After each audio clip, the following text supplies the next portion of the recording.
Здравствуйте! В эфире информационный выпуск Амшикшара. И сегодня в выпуске. Торговый представитель Абхазии в России, председатель попечительского совета МКДЦ Олег Барцис принимает участие в работе Северного делового форума «Ливадия» в Минске. Вопросы и проблемы изучения и сохранения языков, в том числе абхазского, обсудили в Московском доме национальностей. Детский хореографический ансамбль «Самурзакан» при Доме культуры города Гал стал обладателем гран-при фестиваля конкурсов «Диагональ» и «Движение вверх». Делегация Народного собрания парламента Республики Абхазия во главе со спикером Лашей Ашуба приняла участие в работе 63-й сессии парламентского собрания Союза Белоруссии и России, которая проходит в Москве. Напомним, что Народному собранию Абхазии статус постоянного наблюдателя при парламентском собрании Союза Белоруссии и России предоставлен 17 октября 2008 года. Актуальные проблемы выдачи рецептов, дающих право на получение медикаментов особой категории, обсуждались на заседании парламентского комитета по социальной политике, труду, здравоохранению, демографии и делам ветеранов и инвалидов войны. В обсуждении вопроса приняли участие министр здравоохранения Эдуард Будба, министр социального обеспечения и демографической политики Руслан Аджба и председатель фонда инвалидов Отечественной войны народа Абхазии Дмитрий Тарба. Участники заседания сошлись во мнении, что данный процесс необходимо систематизировать и упорядочить. Вместе с тем отмечена важность грамотного соблюдения прав инвалидов войны на получение рецептов на медикаменты. Крупнейшая партия наркотического средства изъята сотрудниками УКОН МВД. Задержаны лица, преступная деятельность которых была направлена на сбыт сильнодействующего наркотика в Абхазии. Все подробности в материале пресс-службы МВД. Крупнейшая партия наркотического средства изъята сотрудниками УКОН МВД. Задержана группа лиц, преступная деятельность которых была направлена на сбыт сильнодействующего наркотика в Абхазии. В ходе реализации оперативной информации были задержаны граждане Российской Федерации с крупной партией наркотиков.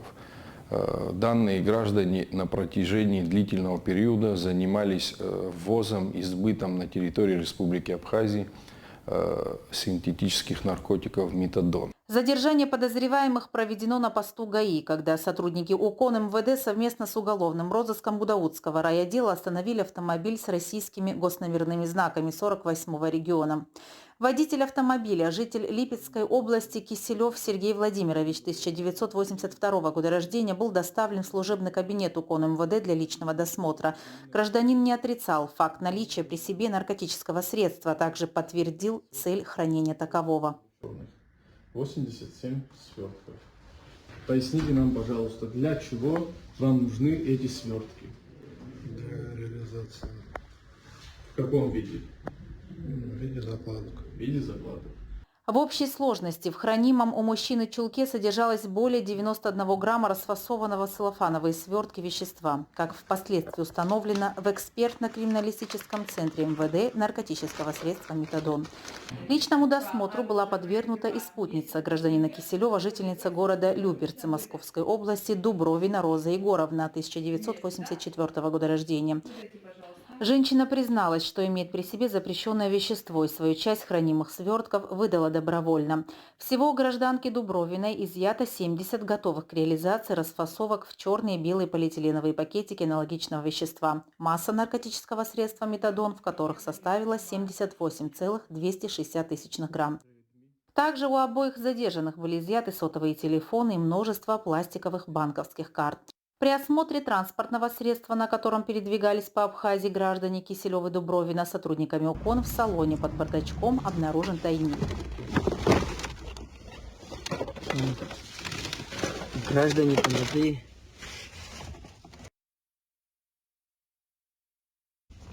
Обратите внимание, пожалуйста.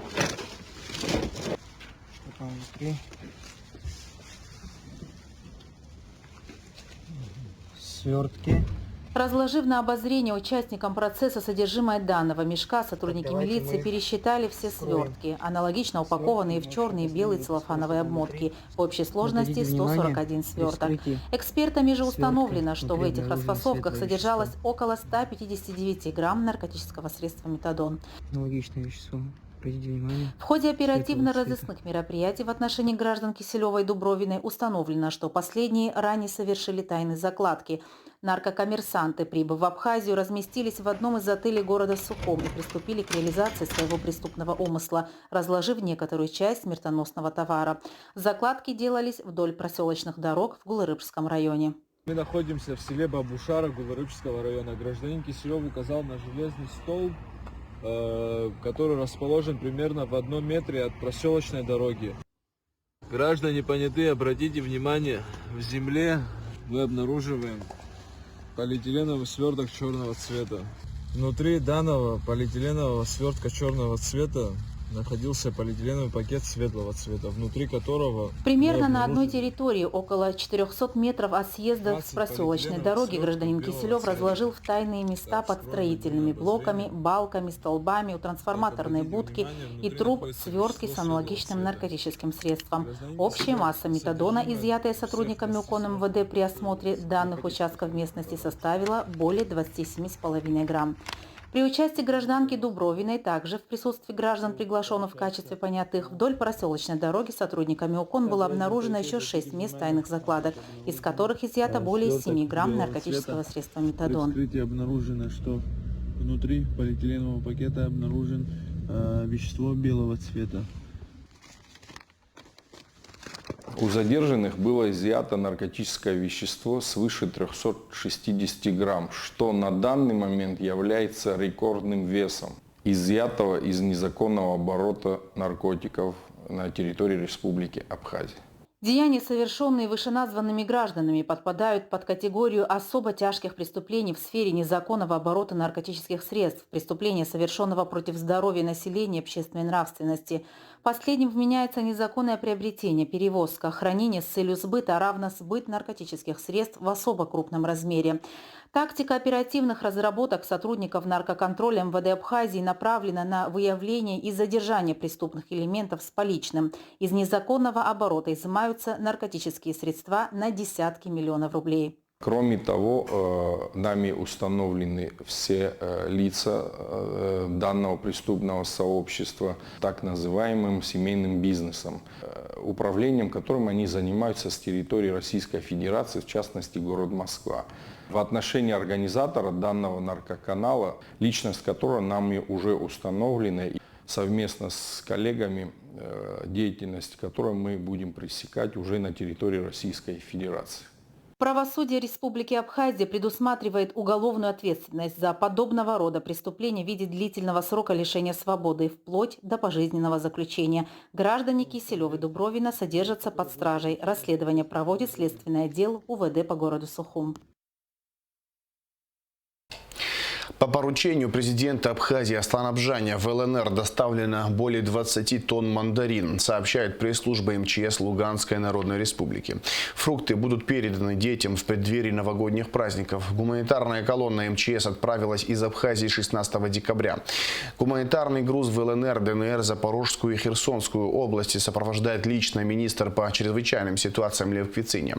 По всей территории России к акции подключаются волонтеры всероссийской общественности, общественной организации «Молодая гвардия». Волонтерские центры развернуты в Херсонской и Запорожской областях, а также в ЛНР и ДНР. В столице Белоруссии, Минске, проходит 8-й Северный деловой форум «Ливадия». В мероприятии принимают участие представители деловых и научных кругов России и Белоруссии, чиновники и журналисты. По приглашению организаторов в работе форума участвует торговый представитель Абхазии в России, председатель попечительского совета МКДЦ Олег Барцыц. Репортаж Гугусы Вардания. На форуме Ливадия традиционно собираются люди дела. Это ученые, бизнесмены, инвесторы, общественные деятели и эксперты в различных отраслях экономики. Словом, здесь говорят обо всем, что касается развития государства, культуре, образовании, творчестве, праве, здравоохранении, мировоззрении человека. Представляются созидательные проекты и рождаются новые, разрабатываются дорожные карты. Но самое главное – это обмен опытом и наращивание связей. В этом году по приглашению организаторов в форуме принимает участие торговый представитель Абхазии в России, председатель попечительского совета Международного культурно-делового центра Республики Абхазия Олег Барцыц. Естественно, будем говорить об Абхазии, представим наш экономический, торговый, транзитный, транспортный потенциал. Я думаю, что Абхазия будет плодотворно налаживать связи с Республикой Беларусь. Абхазо-белорусские отношения получили новый импульс после состоявшейся в сентябре этого года встречи президентов Аслана Бжани и Александра Лукашенко. Выступая перед участниками форума, Олег Барцыц подчеркнул, что Абхазия и Беларусь вполне способны реализовать имеющийся обширный потенциал взаимодействия на основе экономического, торгового и культурного сотрудничества. Президент Беларуси четко и недвусмысленно обозначил направление нашего возможного будущего взаимодействия. Экономические, торговые отношения. Вот именно об этом сегодня и шла речь. Я думаю, Абхазия с ее достаточно серьезным туристическим, экономическим, транспортным, логистическим, транзитным потенциалом, она может стать участником подобных процессов, подобного экономического взаимодействия. Кроме того, мы говорили сегодня и о возможности культурного взаимодействия, об обмене нашими представителями мира искусства. Это все направление серьезной работы. Кроме того, в планах торгового представительства открытие торгового дома Абхазии в Минске. Олег Барцыц уверен, что народы Абхазии и Беларуси в ближайшее время сумеют наладить плодотворное сотрудничество в экономической и культурной сферах. Я считаю, самое главное, очень благосклонно была воспринята идея об открытии в Минске, в столице Белоруссии, торгового дома Абхазии. Такое предложение было высказано мной, и оно встретило довольно благосклонную реакцию. Я считаю, что это может быть началом достаточно серьезного экономического и иного вида взаимодействия между нашими странами.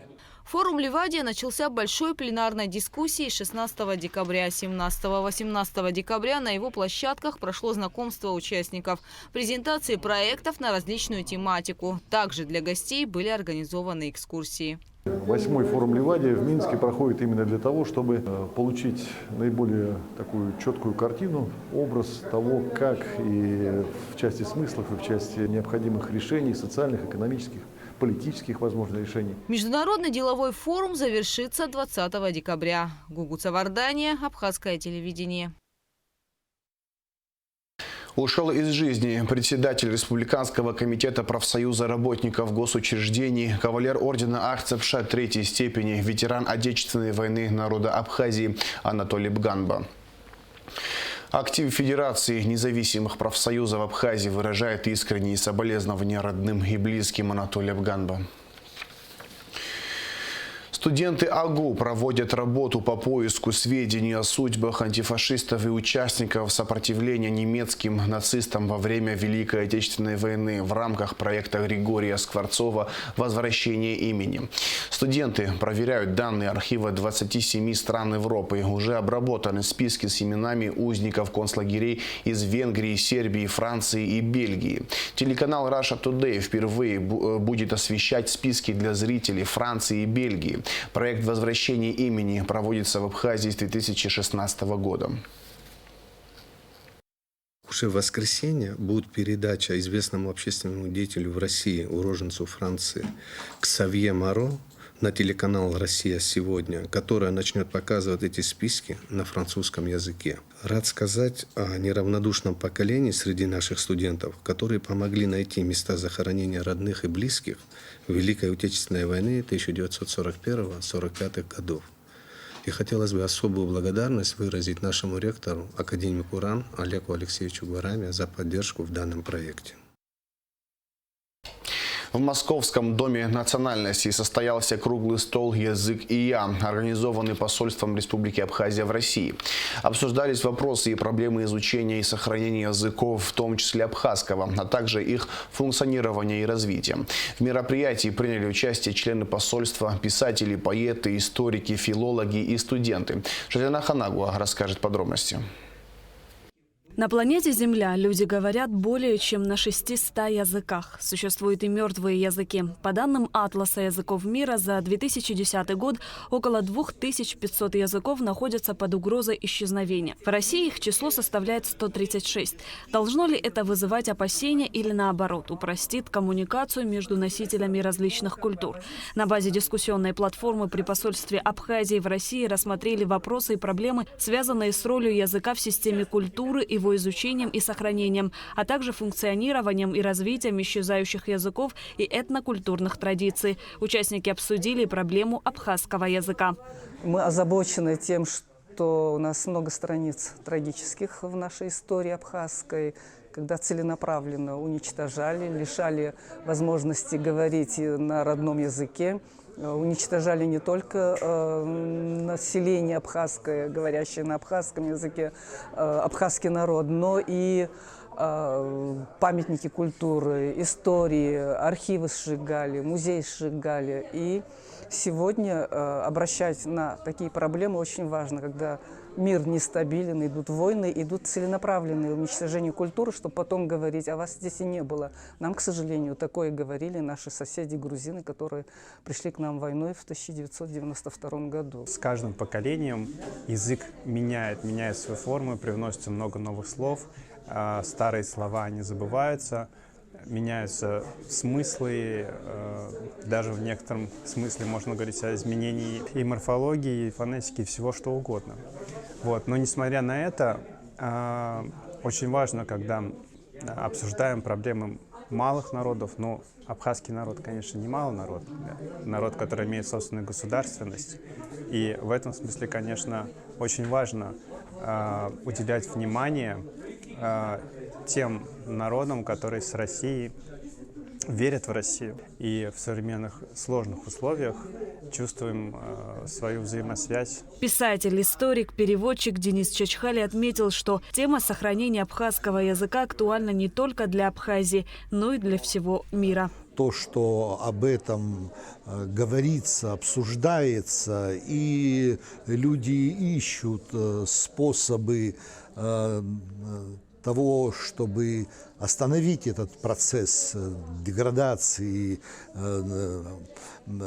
потери абхазского языка, потери самосознания, самоощущения, такая тяга к возрождению и языка, и в целом национальной культуры, разумеется, вселяет надежды, что и в Абхазии, в нашей столице, в нашем руководстве, что это тоже найдет живой отклик. Также участники обсудили влияние многоязычия и многонациональности государства на возникновение проблем в формировании идентичности. Докладчики и слушатели активно делились мнениями и идеями по сохранению и популяризации абхазского языка. Мы пришли к выводу, что язык является важной культурной ценностью не только абхазского народа, но и всего мира в целом. Ведь знание языка показывает нам культурную идентичность каждого народа. Вот.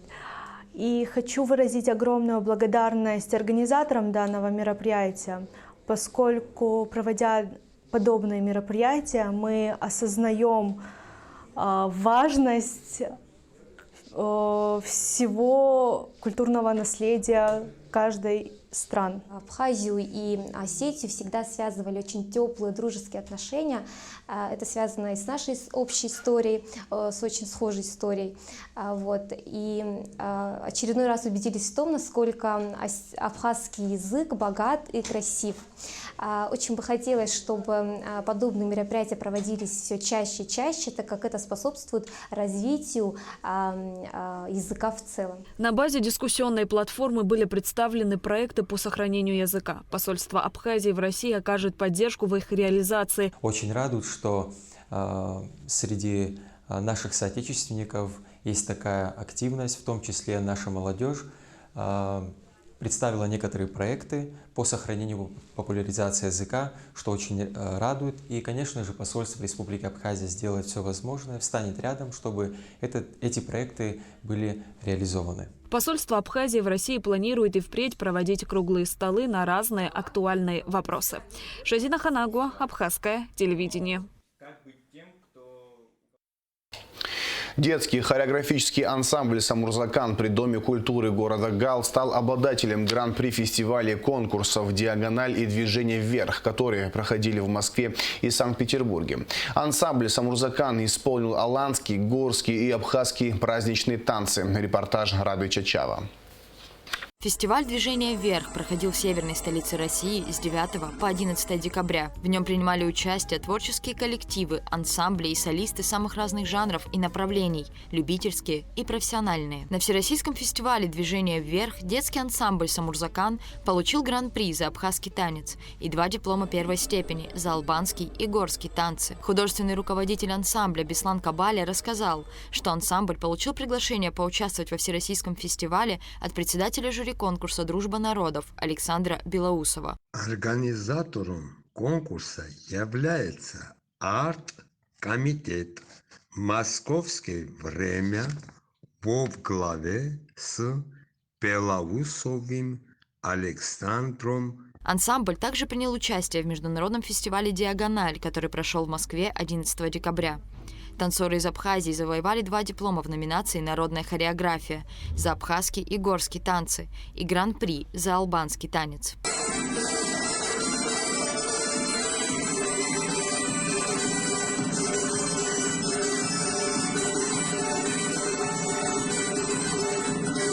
Беслан Кабаля рассказал, что жюри высоко оценило хореографию абхазских танцоров. У нас было 3 номера. Абхазский праздничный танец, горский танец, албанский танец. Жюри и зрители были очень довольны. Им очень понравилось. Были восхищены.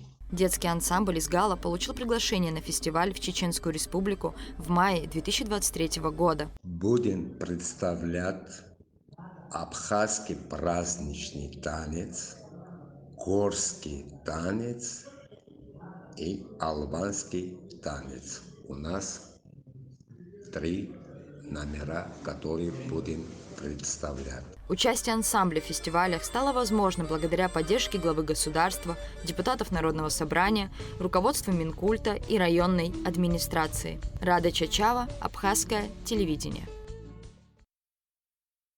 Команда Республики Абхазия стала бронзовым призером чемпионата Юга России по классическому и многоповторному стритлифтингу, который прошел 17 декабря в Краснодаре. В соревнованиях приняли участие спортсмены из Карачаева-Черкесии, Краснодара, Армавира, Новороссийска, Архангельска, Ростова-на-Дону, Благовещенска и других российских городов. Представители нашей страны Беслан Абухба, Марк Муслюмов, Миружан Данилян и Ратмир Кархалава выступали в различных номинациях и возрастных категориях.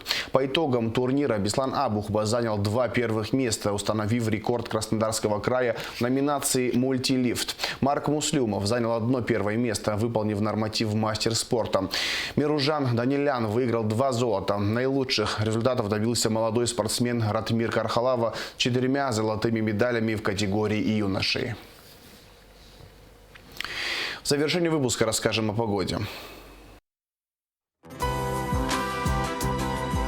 По сообщению Гидрометцентра, во вторник, 20 декабря, на территории Абхазии ожидается облачная погода, ночью и утром дождь. Температура воздуха ночью 2-7, днем 4-9 градусов тепла. Температура морской воды плюс 13 градусов.